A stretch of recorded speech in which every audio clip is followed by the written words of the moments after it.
경제와 투자를 보는 깊이 있는 시선 딥사이트 시간입니다. 오늘은 개인 투자자들이 관심이 여전히 많으신 HMM 얘기를 좀 해볼까요?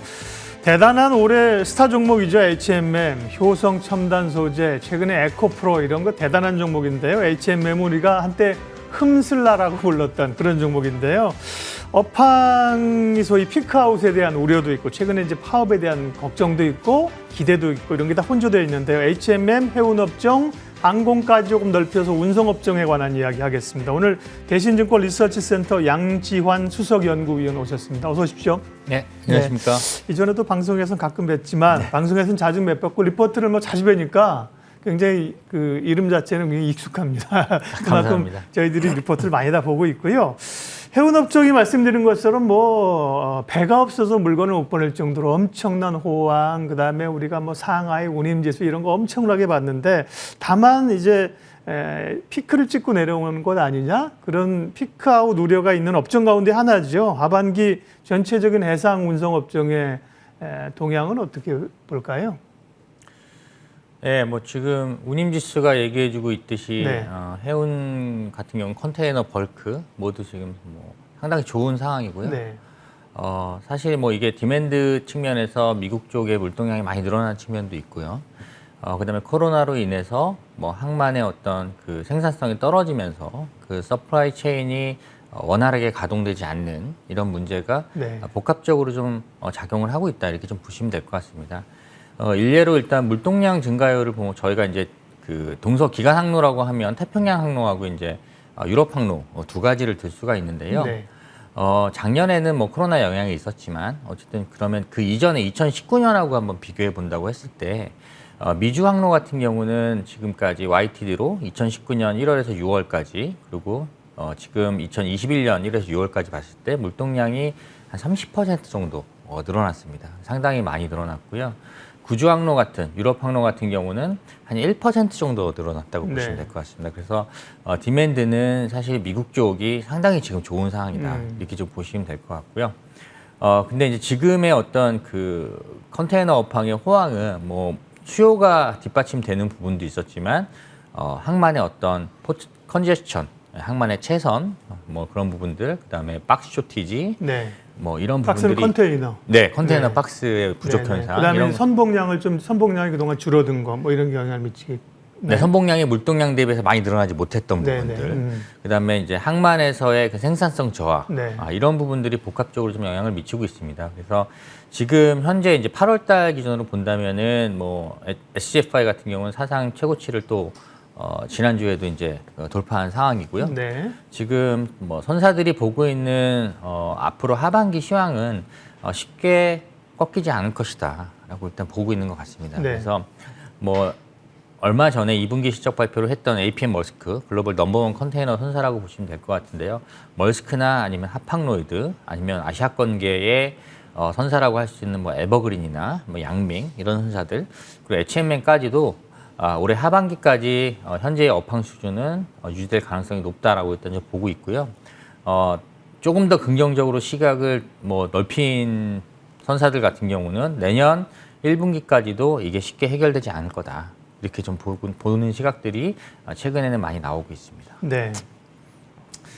다시 한 번만 말씀하신 걸 정리해보면 저희는 이 시간에 조금 깊은 얘기를 애널리스트 듣는 시간이기 때문에 질문의 개수가 많은 것보다도 궁금한 것들을 좀 이렇게 파헤치는 게 더 관심이 있습니다. 그러니까 피크아웃에 대한 소위 이제 정점을 사실은 2분기도 해운업종만큼 업황이 좋은 데가 없지 않아요. 근데 실적도 좋은데 피크아웃에 대한 논란이 좀 있었는데 수요 상황, 공급 상황, 기타 상황들을 고려했을 때 양 의원님도 피크아웃이라고 얘기하기 어렵다. 아직까지는 네. 이게 그 피크아웃이라고 일단 우려하시는 분들은 워낙 이제 작년 한 5월, 6월 정도부터 컨테이너 업황이 턴어라운드가 시작됐고 그게 이제 1년 동안 계속해서 이제 운임이 오른 이런 상황이다 보니까 운임에 대한 어떤 상당한 이제 예전에 보지 못했던 운임에 대한 부분 그래서 이제 우려가 좀 있는 거라고 보시면 될 것 같고 두 번째 요인은 사실 컨테이너 업황에서 이제 시즈널리티가 상당히 강합니다. 그래서 연간으로 봤을 때는 3분기가 이제 가장 물동량이 많은 시점이거든요. 그래서 3분기가 지나면서 이제 4분기에 운임이 빠질 거고 그렇게 운임이 한번 추세를 하락으로 잡으면 내년에는 뭐 다시 올라오지 못하지 않을까 이런 이제 우려감이 이제 있다고 좀 보는데요. 거기에는 그게 기본적으로는 동의하시지 않는다는 말씀이신가요? 네, 저는 그러니까 뭐 성수기가 3분기인 건 맞습니다. 예, 예. 3분기인 건 맞고 현재의 운임 수준이 상당히 높은 건 맞습니다. 네. 맞지만 저도 이제 실적 추정을 할 때 3분기 이익을 가장 높게 추정을 하고 있고 4분기에는 3분기 대비 감익된다고 보고 있지만 지금의 어떤 상황이 볼륨의 어떤 디맨드 쪽의 사이드만 놓고 지금 거기에 의존해 갖고 운임이 올라온 부분이 아니고 네. 이 공급 체인에 어떤 문제가 지금 발생했기 때문에 이러한 부분들은 사실 쉽게 해결되지는 못한다라고 보셔야 될 것 같고요. 특히나 이제 미주 같은 경우가 이제 2019년대의 물동량이 한 30% 정도 늘어났는데 상반기에 사실 그동안 이제 포트에 대한 그 포트 오퍼레이터들의 그 투자라든가 아니면 미주로 간 컨테이너들이 미국 내륙으로 운반되는 데 있어서 인터모달 서비스를 레일 컴퍼니들이 하고 있는데요. BNSF나 유니언 퍼시픽 같은 미국의 이제 철도 운송 회사라고 보시면 될 것 같은데요. 그런 회사들의 캐파가 급격하게 늘어날 수 있는 그런 구조가 아닙니다. 그래서 현재의 물동량 기조가 유지가 된다면은 쉽게 그 업황이 꺾이지는 않지 않을까 이렇게 전망을 하고 있습니다. 가장 뭐 중요한 얘기 아니겠습니까? 앞에 시간을 많이 할애하는 이유가 대표적으로 이제 이 피크아웃이라는 단어에 논쟁이 되는 게 해운업종이잖아요. 그 부분을 좀 많이 여쭤봤고요. 그러니까 어떻게 보면 뭐 파업 얘기, HMM 이런 것도 하겠지만 훨씬 더 중요한 단어가 피크아웃이라는 단어일 것 같아요. 여쭤봤고요. 유가 얘기가 있네요. 유가는 글쎄 뭐 조선업종 같은 경우는 유가에 좀 뭐 화학업종 직접적으로 영향이 있는데 해운업종 같은 경우는 유가의 변화가 어떤 경로를 통해서 영향을 미칩니까? 네. 뭐 해운선사들 같은 경우 HMM이 일단 연간으로 이제 벙커CU를 이제 사용을 합니다. 연료로 사용을 하고 있고요. 연간으로 봤을 때 한 300만 톤 정도 쓴다고 보시면 될 것 같은데요. 일단 최근에 이제 유가가 2분기에 상당히 이제 많이 이제 상승세를 보였고 3분기 초반까지만 하더라도 근데 뭐 최근 8월달 들어서는 유가가 좀 조정받는 국면을 좀 나타내고 있고요.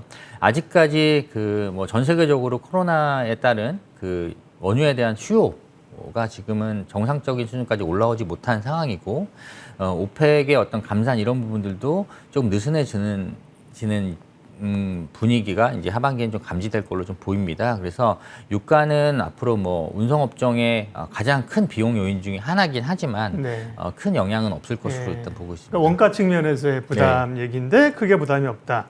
유가 영향은 그것 말고도 뭐 조선업에 미쳐서 해운업 뭐 그다음에 굉장히 많지만 그 정도로 하고요. 근데 HM 뭐 할 얘기가 많아서 HMM 얘기를 하겠습니다. HMM 같은 경우는 일단은 파업 얘기가 가장 당면한 이슈인데요. 파업이라고 하는 게 뭐 항상 사이좋게 차 마시면서 얘기되는 건 아니지 않습니까? 심각한 국면까지 갔다가 막판에 협상 테이블로 오고 합의점을 찾는 과정인데 파업 이슈는 전망은 어렵지만 어떻게 보세요, 위원님?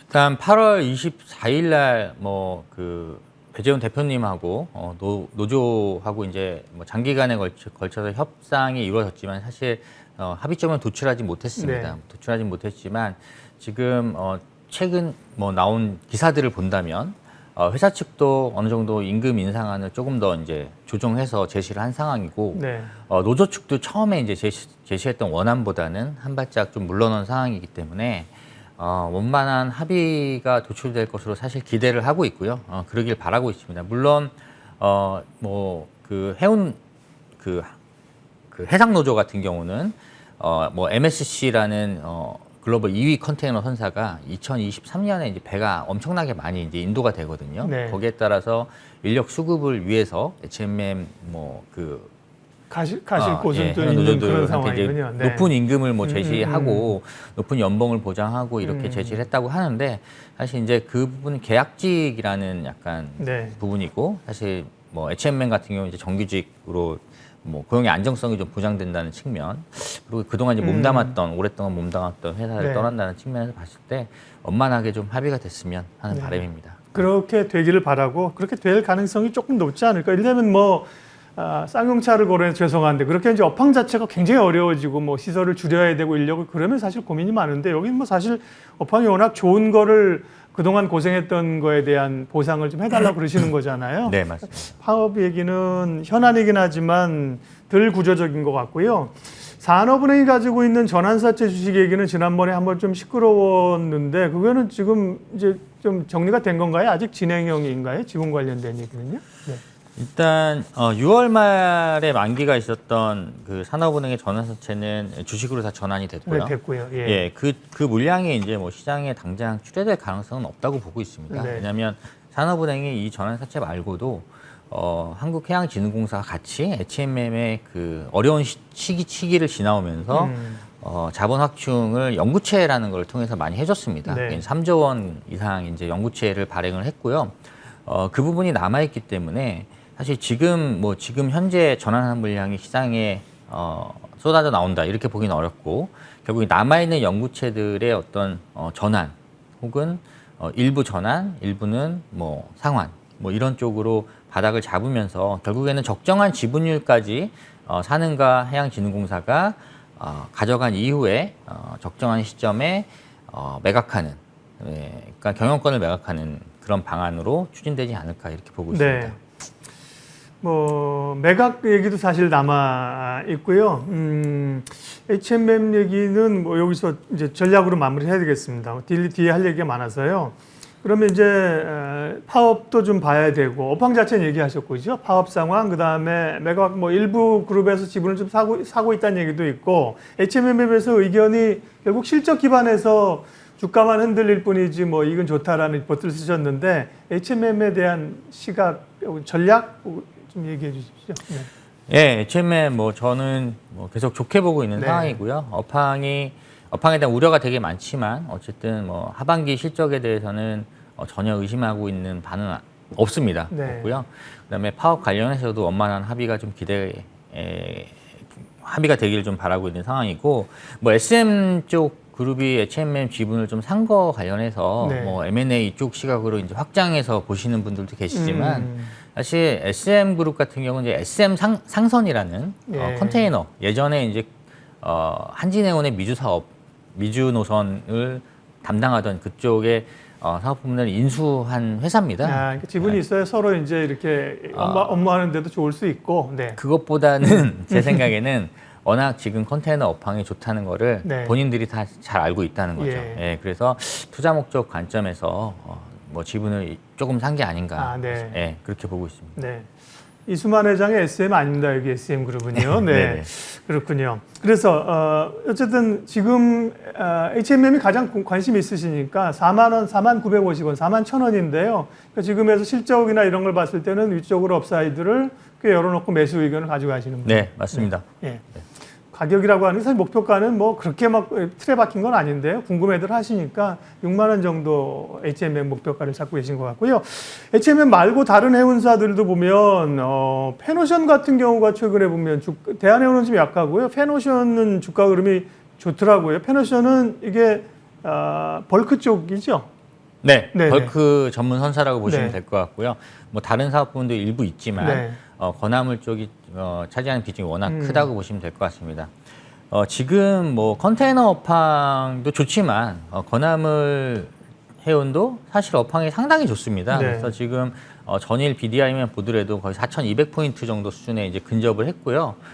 사실 11년 만에 최고 수준이라고 일단 보시면 될 것 같습니다. 그리고 페노션의 실적을 보더라도 2분기에 사실 2008년도 그때 슈퍼사이클이라고 하던 건화물 해운의 슈퍼사이클이라고 하던 2008년도 이후에 처음으로 이제 분기 영업이익이 이제 1,000억을 돌파했는데요. 그동안 이제 보면은 페노션이랑 대한해운 같은 경우 BDI가 올라가더라도 BDI는 운임지수는 아닙니다. 그래서 BDI는 이제 용선지수라고 일단 보시면 될 것 같습니다. 그래서 BDI가 올라가면 결국에는 선사들의 용선료도 같이 올라가고 운임도 같이 올라가는 이런 형태이기 때문에 원가가 같이 상승하기 때문에 큰 레버리지 효과가 나타날 수 없다라는 게 일반적인 시각입니다. 근데 이제 페노션 같은 경우가 올해 이제 그 1분기 때 상당히 이제 많은 선박을 싸게 장기 용선을 해놓은 상태죠. 그래서 페노션 같은 경우가 지금 총 한 300척 정도의 선박을 오퍼레이팅을 하는데 그 중에 이제 벌크선만 본다면은 한 260여 척이라고 보시면 될 것 같고요. 그 중에 이제 오픈 사선이 사선 78척 중에서 한 40척 정도가 오픈 사선인데 BDI로 저희가 원가를 환산해 보면 한 1,100포인트 정도 수준입니다. 그러니까 지금 4,200이니까 상당히 이제 많이 이익을 거둘 수 있는 그런 상황이라고 보시면 될 것 같고요. 그다음에 상반기에 확보한 1년 이상의 장기 용선이 한 27척 정도 되고요. 네. 그 배들의 원가는 BDI로 봤을 때 한 1,800포인트 정도 수준. 예, 이 정도입니다. 네. 그러면 항공주 얘기도 좀 해야 돼서요. 해운 얘기는 그죠. 해운주 가운데 그러면 탑픽 종목이 HMM, 네, 차선호, 네, 페노션입니다. 페노션. 네. 그렇게 정리하면 되죠. 네네. 네네. 예, 오늘 양지환 위원과 함께하고 있습니다. 왜냐하면 항공주도 관심이 있어서 해운주 얘기는 사실 업황 관련된 얘기를 깊게 좀 했고요. 항공주도 하겠습니다. 육상운송은 오늘 못할 텐데 항공도 결국은 전에는 리오프닝, 지금 이제 위드 코로나라는 이름으로 굉장히 주목받고 있는데요. 대한항공에 대해서도 좋게 얘기하셨고 최근에 또 아시아나항공도 같이 좀 오르더라고요. 일단 대한항공, 아시아나 대형 선사들 얘기부터 지금 시각 알려주세요. 예, 대한항공이 일단 아시아나 인수를 하는 것으로 일단 저희는 보고 있고 예. 최근에 이제 아시아나항공이 대한항공이나 다른 LCC 대비해서 많이 올라오는 부분은 사실 그동안 뭐 아시아나항공 주가를 차트를 보시면 아시겠지만 전혀 사실 그 코로나 이후에 많이 주가가 오르질 못했어요. 꽤 긴 거래 정지가 또 길었었잖아요. 예, 거래 정지도 상당 기간이 지속이 됐었고 하다 보니까 다른 항공사 대비해서 주가가 이제 못 올랐다는 인식 이런 것들 때문에 아시아나항공이 오르고 있다. 특히나 이제 아시아나항공이 2분기 실적도 상당히 이제 견조한 실적을 이제 시연했기 때문에 아시아나항공에 대한 관심이 많아졌는데요. 이제 대한항공하고 아시아나항공을 그냥 단순해서 이제 놓고 비교한다면 대한항공은 지금 상반기 말 기준으로 봤을 때 순자산이 한 6조 원이 좀 넘어가는 수준이라고 보시면 될 것 같고요. 아시아나항공은 한 6천억 정도 수준입니다. 그러니까 네. 지금 뭐 순이익 가지고 밸류에이션 주가를 이제 밸류에이션 하는 거는 상당히 어려운 상황이고요. 결국에 이제 PBR 멀티플을 사용할 수밖에 없는데 대한항공은 사실 시총이 지금 한 10조 원. 그러니까 한 뭐 멀티플 올해 말로 본다면 PBR을 한 1.5배 정도 수준이라고 보시면 될 것 같고 아시아나항공은 대한항공의 이제 유상증자가 마무리가 된다면 한 8천억 정도의 자금이 추가적으로 투입될 텐데 그러면 순자산이 한 올해 말 기준 한 1.5조 원 정도 수준이라고 보시면 될 것 같습니다. 다만 현재 시가총액이 아니라 추가적으로 이제 신주가 발행되기 때문에 현재 주가로 환산해 보면은 시총이 한 4조가 넘어가는 정도 수준입니다. 네. 그러면 결국 이제 멀티플 단순 비교를 한다면 대한항공이 아시아나항공보다 훨씬 싸다라고 일단 보셔야 될 것 같습니다. 네. 대한항공도 좋게 보시고 있고요. 4만 3천 원으로 4만 원 위쪽에서 목표가를 잡고 계시고 LCC가 좀 고민인데요. LCC들이 왜냐하면 여기도 이제 뭐 의중하고 좀 고민들을 해야 되기 때문에 LCC는 정말 뭐 살아남는 자들의 축제가 될 텐데 누가 제대로 살아남을까가 이제 고민인데요. LCC가 시각 좀 알려주세요. 네.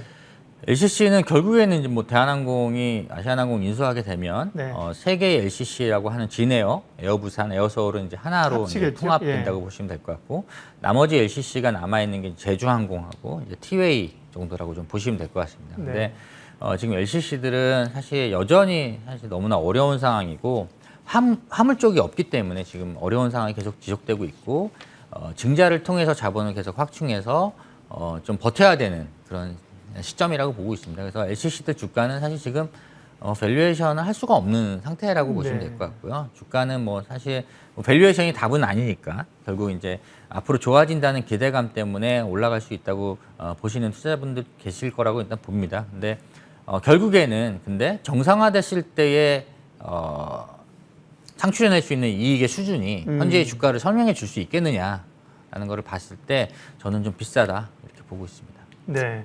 그러니까 이제 LCC보다는 우리가 소위 FCC라고 하는 대형 항공사 쪽이 좀 더 안정적으로 낫다. 네, 풀 서비스 캐리어 FSC라고 합니다. 네. 그쪽이 더 낫다는 거죠. 네. 네.